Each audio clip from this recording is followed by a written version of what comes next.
Tara at samahan niyo akong magluto ng the best sisig na ang bida ay ang baboy at ang tokwa. Iprito ang tokwa, iprito ang baboy until golden brown.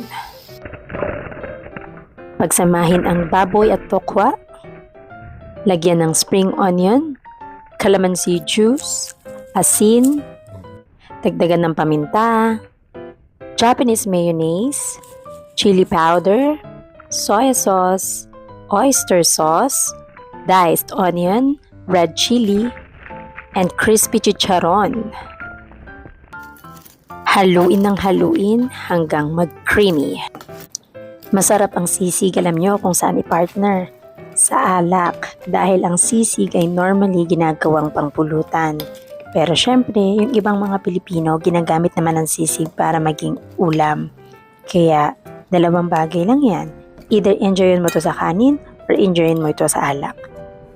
Para sa mga ganito pang content na magkain na talaga namang napakasarap, follow lang kayo at i-share nyo ito para sa